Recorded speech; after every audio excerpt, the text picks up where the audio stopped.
Kembali di konten dari Ruang Kerja hari ini untuk episode yang keempat. Oke, di episode yang keempat ini kebetulan lagi ada di Jeddah Cafe. Cafe ini di Malang. Kalau yang beberapa yang udah tahu, ini cafe adalah milik Habib Jafar.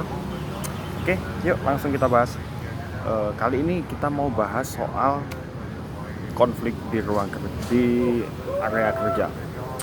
Sebenarnya konflik di pekerjaan itu adalah hal yang sudah sangat wajar. Jadi semua dari kita yang bekerja itu selalu mengalami apa yang dinamakan konflik di dalam kerjaan.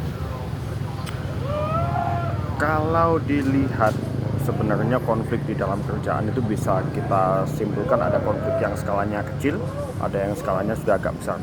Untuk yang skala kecil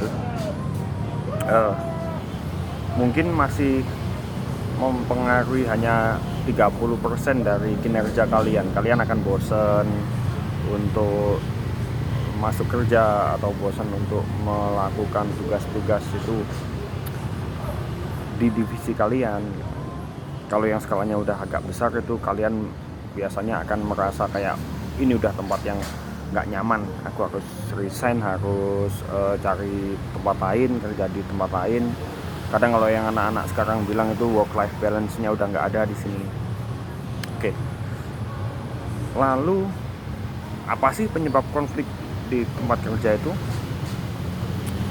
Dari pengalaman yang sering ku alami di tempat kerja itu, kalau mendapatkan konflik, biasanya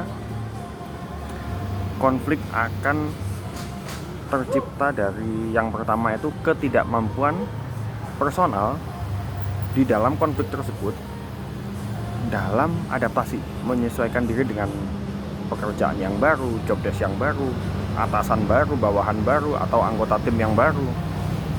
Itu satu. Terus yang kedua, kadang ada beberapa konflik juga yang sengaja diciptakan oleh perusahaan dengan tujuan-tujuan tertentu.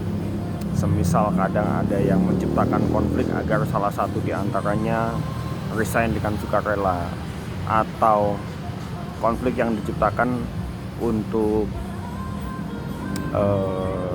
bukan konflik, lebih kepada kompetisi, tapi kadang karena komunikasi yang salah menjadikan kompetisi tersebut menjadi sebuah konflik. Nah, teman-teman yang sering berkonflik di pekerjaan, bukan yang sering berkonflik, teman-teman yang sedang mengalami konflik di pekerjaan itu, yang pertama yang harus dilakukan adalah tentukan skala prioritas kalian. Satu, apakah kalian masih membutuhkan pekerjaan tersebut, membutuhkan gaji yang tetap, membutuhkan jaminan bahwa bulan depan aku masih di sini, aku masih bisa dapat gaji, masih bisa makan dan sebagainya. Aku masih harus ada yang kubiayai, aku harus membayar uang kos, aku harus membayar uang kuliah. Satu. Yang kedua, ataukah ada prioritas lain seperti misal ada terikat kontrak, ada beasiswa yang sudah diberikan oleh perusahaan, atau mungkin ada utang budi kepada atasan dan sebagainya.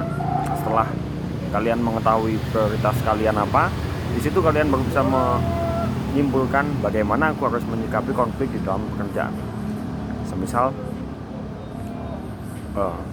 konflik-konflik yang masih bisa kalian tangani, kalian memilih untuk ya sudah, aku tutup mata, pakai topeng, tetap melanjutkan pekerjaan dengan harapan aku bisa menyelesaikan konflik ini, atau konflik ini selesai dengan sendirinya. Lalu sebenarnya kenapa sih kalau kita itu di dalam kerjaan harus ada konflik? Sesimpel begini, satu perusahaan memiliki 5 atau 6 atau bahkan mungkin yang sampai ratusan karyawan.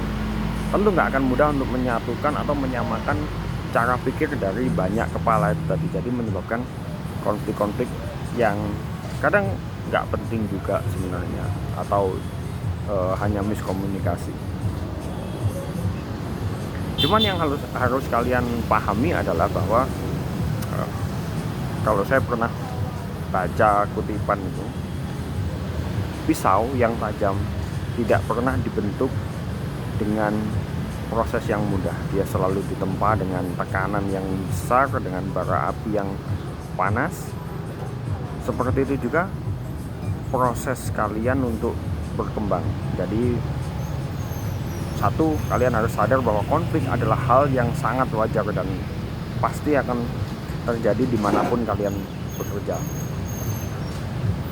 Tinggal bagaimana kita sebagai manusia menghadapi dan bertahan di konflik tersebut.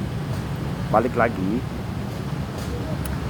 ketahui skala prioritas kalian, apa yang sekarang ada di depan kalian, untuk tahu bagaimana bersikap menghadapi konflik.